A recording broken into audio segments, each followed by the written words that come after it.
이번 시간은 이제 유전체에 대한 정전기에 대해서 알아보도록 하겠습니다. 이 부분은 이제 진공하고 유전체하고 이제 비교하는 문제라고 보시면 되는데, 그 간단하게 이제 한번 볼게요. 첫 번째 이제 쿨렁의 법칙은 두 전하 사이에 작용하는 힘에 대한 내용입니다. 그래서 쿨렁의 법칙이래요.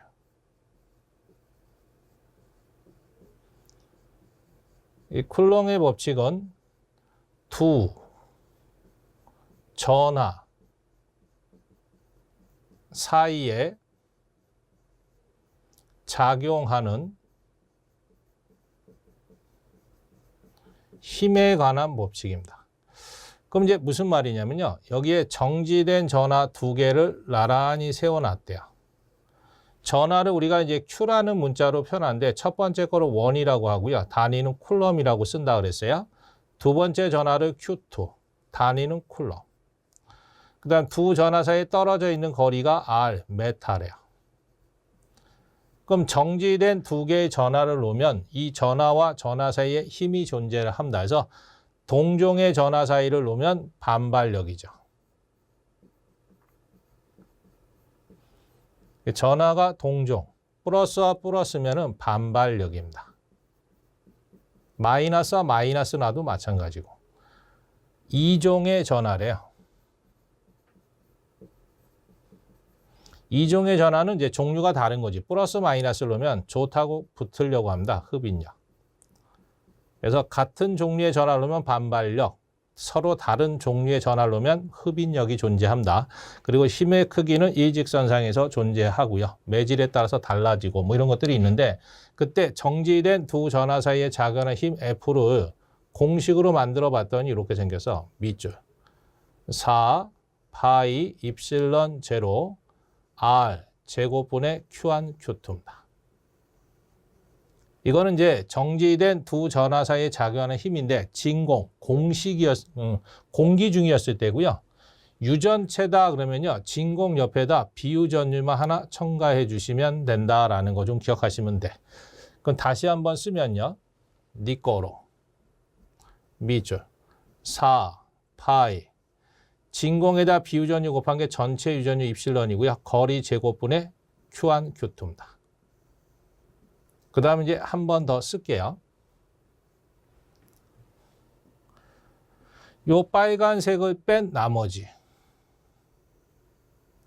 이게 공기 중에 두 전하 사이에 작용하는 힘이야. 그래서 그 공기 중에 대한 힘이다 해서 F0라고 쓴다면 이렇게 되는 거지. 이 공기 중에 대한 힘 F0를요. 비유전율 입실론 S로 나눠주면 그게 뭐다? 유전체에 대한 힘의 공식이다라는 거. 그래서 파란색만 있으면 진공에 공기 중에 대한 작용하는 힘이고요. 유전체 그럼 거기다 비유전율만 첨가를 해주시면 돼. 그래서 진공에 대한 힘을 비유전율로 나누면 그게 유전체에 대한 힘이다라는 거. 또는 진공과 비유전율 곱해서 전체 유전율로도 이렇게 표현할 수가 있다. 그래서 유전체에 대한 힘은 이렇게 된다라는 거 좀 기억하시면 됩니다. 그래서 공기 중에 대한 힘을 비유전율로 나눈다. 이거 외우시는 게 아니고 옆에 그냥 붙이시면 된다. 그거 좀 기억하시면 됩니다. 그 다음 이제 두 번째, 점전하에 대한 전개색이다라는 게 있습니다.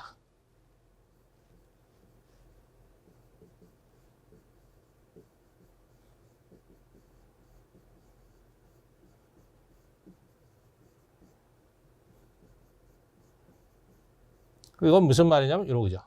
여기에 점으로 된 전하가 하나 있대요. Q쿨럼이라고. 그때 여기서 R메타 떨어진 점. R메타 떨어진 점, 전개의 색이 2가 얼마냐? 전개의 세기는 이제 단위 전하를 놓았을 때 작용하는 힘인데 점전하에 대한 전개의 세기 2를 공식으로 유도해 보니까 첫 번째가 이렇게 생겼어. 밑줄. 4 파이 입실론 제로 R 제곱분의 Q입니다. 근데 이거는 점전하에 대한 전개는 전개인데 입실론 제로니까 진공에 대한 공식만 쓴 거고요. 유전체라고 나오면 비유전율이 1이 아니다 보니까 옆에다 첨가하시면 유전체에 대한 공식 끝난 거다라는 얘기입니다. 이거 다시 한번 쓰면요. 4파이는 그대로 쓰고 진공과 비유전율을 곱해서 전체 유전율 입실론이라고 쓰셔도 되고요. I 제곱분의 Q야. 그래서 비유전율을 주면 요걸로 된 거 쓰시면 되고요. 유전율을 주면 요걸로 된 거 쓰시면 돼서 점전화 Q에서 I 메타 떨어진 점에 전개의 세기로 오른 거 유전체다 하면 이렇게 두 가지로 표현할 수 있다. 요거는 이제 진공하고 비교를 해볼게요. 아까처럼 똑같이. 요 빨간색을 뺀 나머지. 그래서 진공일 때는 비유전 1이니까 빼버리면 돼. 그래서 이게 진공에 대한 전개색이 이제로야. 그럼 진공에 대한 전개를 비유전으로 나눠주시면 되네. 그래서 이렇게 바뀌는 거죠. 그 진공에 대한 전개를 비유전율 입실론 S로 나눈 값이 유전체에 대한 전개색이다라는 거죠. 진공을 주고 유전체에 대한 전개, 그럼 비유전율로 나눠주시면 돼서 같이 연결해 주시면 되겠습니다. 그래서 점전에 대한 전개는 요거고요. 그 다음 이제 세 번째. 점전화에 대한 전이랍니다.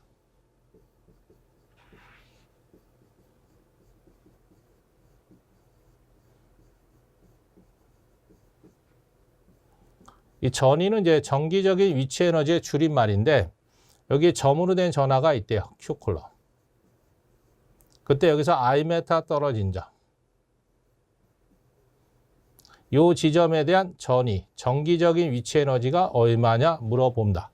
그래서 이것도 공식으로 만들어 보니까 점전화에 대한 전이 V는 밑줄 4 파이 입실론 제로 I분의 Q입니다. 이거는 이제 진공, 공기 중이었을 때 전이 공식을 쓴 거고요.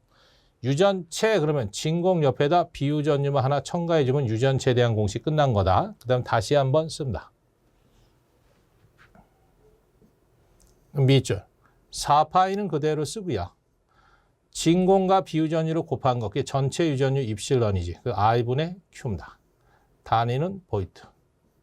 그래서 비유전율 주면 요걸로 된 거 답 찍으시면 되고요. 유전율을 주면 이렇게 된 거 찍으시면 돼요. 그럼 유전체에 대한 전이 공식은 썼어요.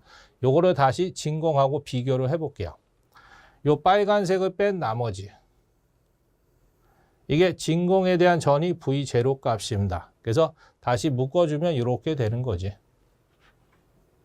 진공에 대한 전이를 비유전율로 나눠주시면 그게 유전체에 대한 전이 값이다라는 것도 알 수가 있어요. 그래서 힘이나 전개나 전이는 다 유전체를 채우면 진공에 비해서 비유전율만큼 작아진다라는 거 알 수가 있습니다. 그래서 뭐 전체 내용 정리할 때 다 보셨던 거니까 한번 눈에 익혀보시고.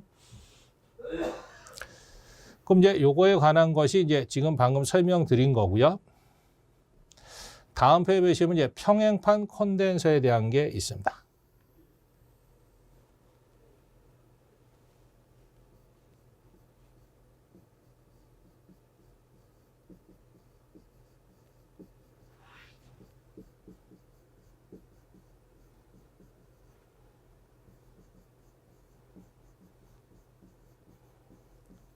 평행판 콘덴서의 정전 용량이래요. 그럼 정전 용량은 두 도체가 전이차에 의해서 전하를 충전하는 장치야. 그럼 그림을 한번 그려보면 이런 거죠. 평행판이니까 판 두 개를 나란하게 이렇게 세우는 거예요. 평행하게. 그리고 이 판과 판 사이에다 전원을 걸어줬대요. 이렇게. V보이트. 그리고 판과 판 사이의 간격을 판 간격이다 해서 D메타.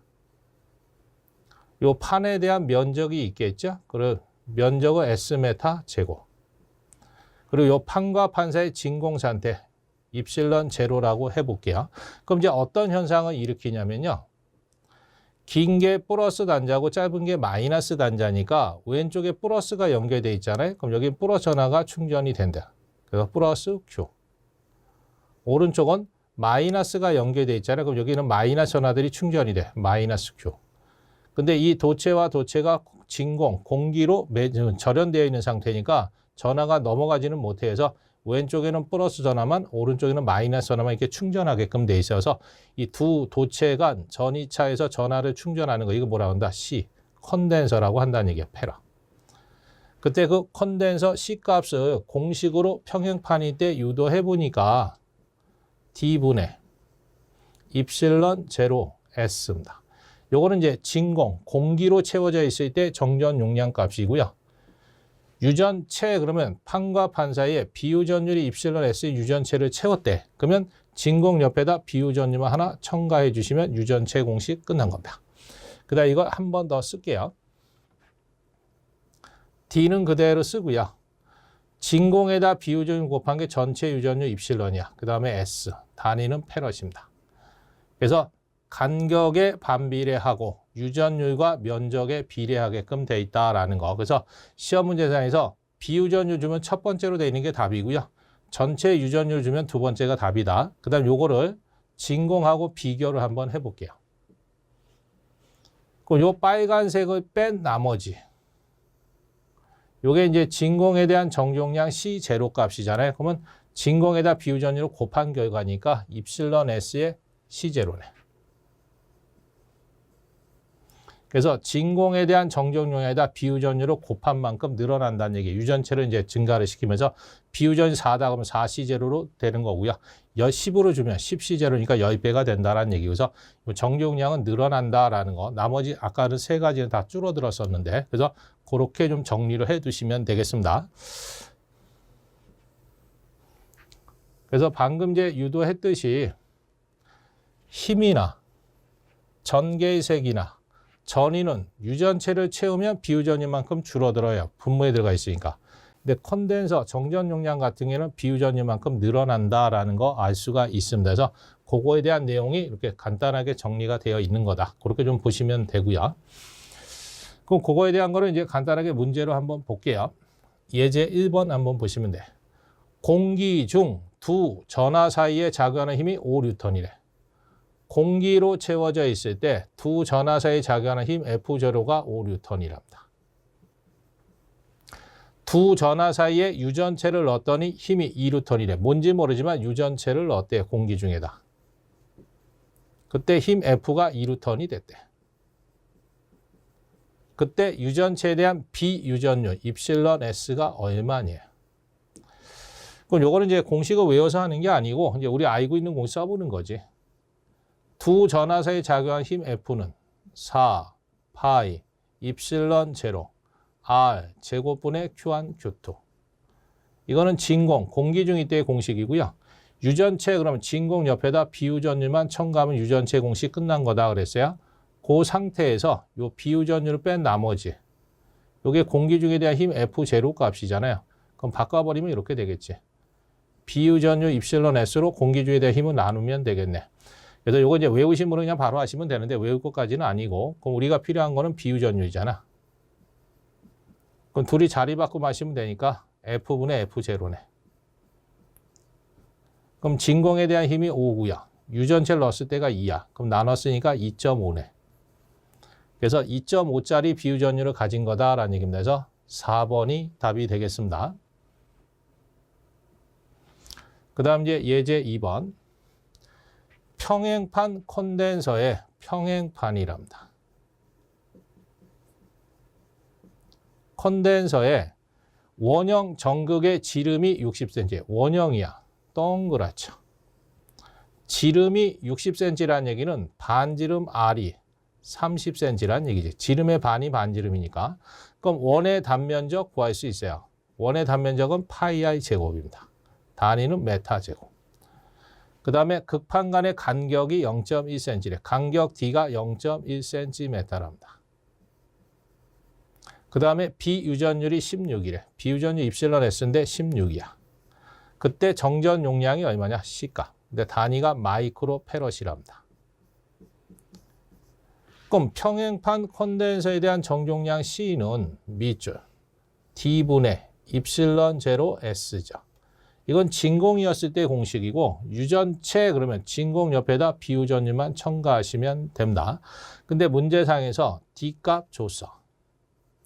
진공 유전율 외웠어. 비유전율 줬어. 근데 면적을 안 주고 반지름이 30cm라는 거 찾아냈으니까 원의 단면적 쓰시면 돼. 파이 R 제곱. 그래서 평행판 면적이 원형으로 돼 있으니까 원의 단면적 쓰시면 됩니다. 그럼 갖다가 이제 단위는 페럿. 그럼 이제 단위만 맞춰주시면 되지 뭐. 밑줄. 진공 유전율은 주어지지 않으니까 외우셔야 돼. 8.855 곱하기 10의 마이너스 12승. 비유전율 좋잖아요. 16 곱하기 파이는 3.24 알고 있는 거고요. 반지름은 30cm네. 30cm니까 10의 마이너스 2승. 그거 제곱. 또는 이제 30cm면 0.3m라는 거 아시면 그냥 0.3 쓰시면 되고. D는 간격인데 0.1cm잖아요. 그럼 10의 마이너스 2승 메타. 여기까지만 하면 단위가 페럿이고요. 우리가 구하고자 하는 건 단위가 뭘로 물어봤어? 마이크로. 그럼 마이크로면 10의 마이너스 6승이에요. 그럼 반대 거 플러스 6승 해주셔야 돼. 그래서 이거 다 두들겨 보시면 0.04가 나옵니다. 그래서 0.04 마이크로 페럿으로 되어 있는 거 1번 찍어주시면 되겠습니다. 그래서 이 챕터에서는 뭐 이 정도까지 뭐 간단히 한번 풀어보시면 될 것 같습니다.